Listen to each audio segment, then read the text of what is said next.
Le jeu vidéo est-il de l'art avec un grand A? C'est la question que se sont posées et se posent encore beaucoup de gens à l'heure de l'essor de la pop culture et des camps qui la défendent ou la méprisent. D'ailleurs, on peut noter pas mal de similitudes entre les manières de traiter le jeu vidéo en tant qu'art et la pop culture en tant que culture. En général, les défenseurs de ces deux notions les voient comme le futur de la culture en soi, tandis que leurs détracteurs en diront qu'elle la rabaisse, voire la condamne. Il faut donc bien comprendre, avant toute chose, que ces débats dont fait partie celui d'aujourd'hui sont autant intellectuels que politiques. Reconnaître une nouvelle forme de culture ou une nouvelle forme d'art aura inévitablement un impact sur la société, positif comme négatif. Par exemple, reconnaître le jeu vidéo comme un art, c'est reconnaître l'industrie vidéoludique comme un marché d'art, ce qui n'est pas à prendre à la légère. Ah oui, c'est vrai que de ce côté-là, c'est déjà fait, et on se demande bien pourquoi. Bref, quoi qu'il en soit, que le JV soit reconnu officiellement et légalement comme un art ne veut pas pour autant dire qu'il est inscrit dans les mœurs et dans la culture comme tel. Ce n'est pas nouveau d'avoir accès à un jeu vidéo dans un magasin axé sur le commerce culturel. En revanche, la notion d'œuvre vidéoludique demeure assez floue et la plupart des gens intéressés ont tendance à confondre plusieurs notions, que nous allons aborder. L'art, l'artisanat et l'industrie. Attaquons-nous donc dans la question de manière plus simple, que sont les arts et comment le jeu vidéo y aurait-il donc sa place? Les arts se décomptent officiellement au nombre de 10. L'architecture, la sculpture, les arts visuels tels que la peinture ou le dessin, la musique, la littérature, les arts de la scène, le cinéma, les médias, la BD et enfin le jeu vidéo. Comme nous vous le disions, le jeu vidéo a été reconnu comme un art à part entière en France par le ministère de la Culture en 2006. De son côté, l'Institut d'études supérieures des arts définit l'art comme regroupant les œuvres humaines destinées à toucher les sens et les émotions du public. Donc, cassons tout de suite une pensée populaire montante, c'est précisément la raison pour laquelle ne pas aimer une chose ne signifie pas qu'elle est mauvaise. Pour qu'une œuvre d'art soit mauvaise, elle doit plutôt, en réalité, vous laisser de marbre, indifférent, et ce malgré vos essais de vous y intéresser. Si au contraire elle provoque une réaction émotionnelle, alors sa fonction est remplie, et plus votre émotion sera forte, plus sa qualité en sera perceptible. N'oubliez pas cependant, évidemment, que ça ne veut pas pour autant dire que tout message ou toute émotion sont bons à faire passer. Autre petit aparté, qu'attendons-nous, nous Français, pour faire de la gastronomie ou de la parfumerie des arts à leur tour? Je veux dire, on y a bien foutu les médias, un peu de respect envers les porte-étendards de la culture française serait de mise, non? Mais au final, ici en France, les jeux vidéo est un art. C'est acté, c'est officiel, c'est globalement admis. La question elle-même ne se pose plus réellement. Encore une fois, cocorico. Ce n'est pas pour rien que de prestigieuses écoles de conception de jeux vidéo ont vu le jour sur le territoire et constituant le fleuron de savoir-faire national futur en la matière. Cependant, et c'est là que nous refermons sur vous notre piège, cette reconnaissance est française, pas universelle. Et oui, entre les pays qui considèrent encore officiellement le jeu vidéo comme vecteur de violence, ceux qui ont interdit les jeux en ligne aux mineurs, ou encore les développeurs eux-mêmes qui refusent ce statut non sans argument, le monde entier n'a clairement pas encore adopté le même point de vue que nous, et théoriquement rien ne permet de l'affirmer qu'ils le feront un jour. L'argument très intéressant de Kojima, qui souligne le fait que le jeu vidéo est, contrairement aux arts, fait pour être apprécié du plus grand nombre pour plaire à un maximum de gens, permet de poser les bases d'une différenciation importante entre art et artisanat dans un premier temps. Nous avons déjà brièvement défini l'art pour vous en introduction de cette vidéo, inutile de revenir dessus. L'artisanat, quant à lui, consiste en la transformation de produits ou mise en œuvre des services. Grâce à un savoir-faire particulier et hors contexte industriel de masse, autrement dit, un artisan gère toute la fabrication à la vente de son produit, et force est de constater que la plupart des jeux vidéo sur le marché, l'artisanat a une définition tout aussi cohérente que l'art. De surcroît, nous évoquions l'industrie de masse qui est différenciée à l'artisanat, et ça n'aura probablement pas échappé aux plus vifs d'entre vous. Le jeu vidéo est également une industrie, et pas de moindre. Aucun d'entre vous ne saurait contredire l'affirmation selon laquelle très peu d'œuvres vidéoludiques se démarqueraient autant par leur succès monstrueux que par leur diffusion en masse. L'un ne saurait aller sans l'autre finalement. Nous pourrions jouer sur les définitions et déduire rapidement que l'artisanat dans le jeu vidéo prendrait la forme des exclusivités des consoles par exemple. Cela le différencierait donc d'une industrialisation pure et massive, mais ne serait finalement qu'une exception qui confirme la règle.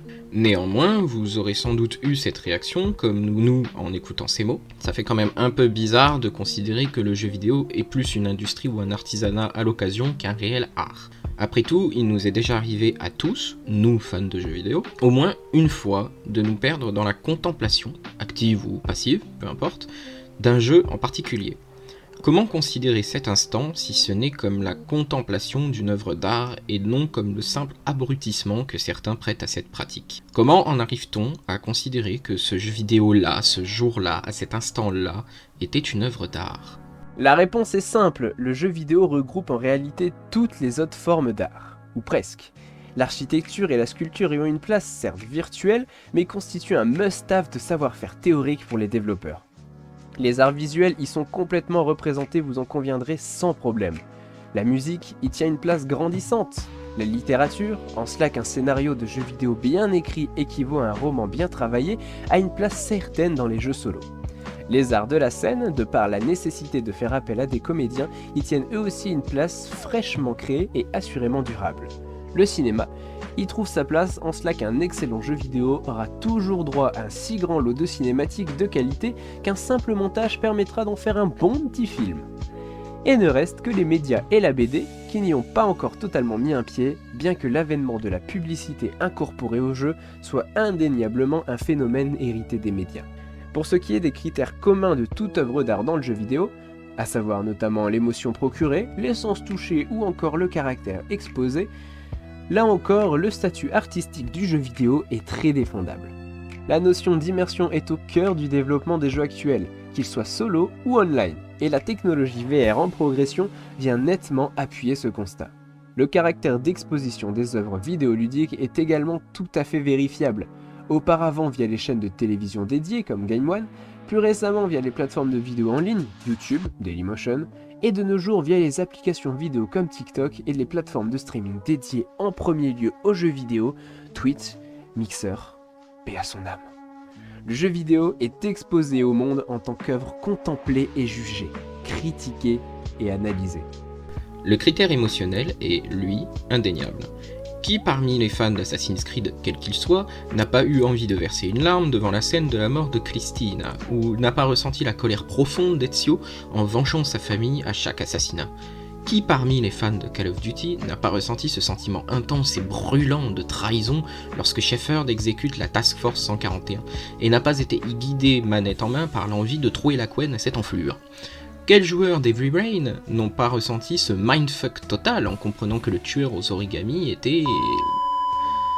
Et puis, au fond, n'oubliez pas que les émotions devant un jeu vidéo, c'est comme la peur devant un film d'horreur. Ne pas en ressentir lorsque d'autres en ressentent veut souvent dire que vous avez banalisé ce sentiment. Et non, ressentir une émotion, ce n'est pas être fragile ou petite nature. Faut pas confondre avec ne pas supporter. Me, ta gueule, t'es quand même un fragile. Alors, non, j'ai pas banalisé ce sentiment, non. Et enfin, pour ce qui est du caractère aimé de la majorité, revendiqué par Monsieur Kojima... Non, Mélo, pitié, fais pas ça. Je vais me gêner, tiens. Désolé de vous décevoir, oh Lord Kojima, mais j'ai bien peur que c'est bien surtout votre statut reconnu d'artiste vidéoludique qui vous confère votre succès sur le marché et auprès des constructeurs. Parce que clairement, vos jeux ne se vendent pas autant que des AAA, et ceux qui en parlent le plus sont davantage des puristes, des professionnels et des experts. Si ça ne dépendait que des joueurs, en sachant qu'il y a une bonne proportion de neuneux dans le lot, évidemment, vos jeux ne se vendraient justement pas bien. Donc, soit il vous faut admettre que vous préférez faire de l'art que du conforme au marché, soit cela signifie, selon votre propre définition, que vous feriez de la merde. Ça picote un peu, hein? Je t'ai protégé au lycée, mais ce soir je vais éclater ta face de rat! Bon, ça suffit Milo, rends-moi le script. T'as assez torturé les puristes comme ça. Barbare. Quoi qu'il en soit, pour appuyer cet argument, il est effectivement à constater que tous les jeux réputés excellents ne sont pas pour autant aimés de la majorité du public, qu'ils soient faits ou non pour ça. Je veux pour seul exemple le catalogue entier provenant de chez From Software. Ce sont des jeux très réputés auprès de la communauté des joueurs qui l'ont adopté, mais particulièrement décriés par les autres. Trop difficile, trop sombre, scénario peu présent, quand on sait que tous ces aspects dénoncés sont fortement nuancés après quelques heures de jeu investies. Il ne fait aucun doute selon moi que ces critiques sont celles de gens qui n'ont pas réellement joué à ces jeux, ou en tout cas, qui les ont abandonnés un peu trop tôt. Faute de temps, faute d'intérêt, faute de talent peut-être. Non. Tu crois que c'est du respect, mon garçon? Tu vois, C'est kiffant, hein. Ouais, j'avoue, tant de pouvoir en si peu de mots, c'en est presque... de l'art. Finalement, des exemples concrets des jeux vidéo qui peuvent être considérés ainsi comme des œuvres d'art, vous en avez plusieurs. The Last of Us, les Dark Pictures, les From Software, les œuvres d'Hideo Kojima, sans rancune bro, certains Assassin's Creed, je vous laisse Sharpay en commentaire pour définir lesquels. Life is Strange, Beyond Two Souls, Heavy Rain, Okami, ces jeux sont beaux, travaillés, regroupent autant les critères artistiques de base que les critères artistiques des autres formes d'art et commencent à définir en quoi un jeu peut se voir octroyer le statut typiquement artistique de chef-d'œuvre. Alors, quoi ? Comment se fait-il que le jeu vidéo puisse à la fois être un artisanat, un art et une industrie ? Si vous voulez une réponse simple, considérez qu'en réalité, l'art du jeu se trouve dans ce que vous voyez et entendez à l'écran, et qui résulte de la vision qu'en a eu son créateur, que l'artisanat se trouve dans sa phase de conception, et que l'industrie se trouve dans sa commercialisation. Maintenant, si vous voulez une réponse plus poétique, considérez le jeu vidéo un peu comme un stylo. Ça peut être un outil, un produit, mais aussi une œuvre quand vous cherchez aux bons endroits. Ça peut écrire autant pour un post-it que pour un roman ou un guide touristique de luxe. Et au final, ce qui compte, pour le stylo comme pour le jeu vidéo, c'est autant ce qu'on y voit que ce qu'on en fait. N'oubliez jamais que l'art, même si elle a ses règles, reste subjectif. Et que si vous voyez de l'art dans une chose, personne ne peut vous reprocher de défendre votre vision du monde. Enfin, tant que vous restez poli et courtois, bien sûr, bande de sacs à... Merci à vous qui êtes restés au bout de cette vidéo. Nous espérons être parvenus à éclairer votre lanterne, à vous faire rire, à réfléchir, ou même les trois à la fois. N'oubliez pas le petit pouce bleu si vous le souhaitez, et n'hésitez pas à commenter et partager, et vous abonner. Et en attendant la prochaine, on vous dit la bise sur vos fesses. La bise sur vos fesses.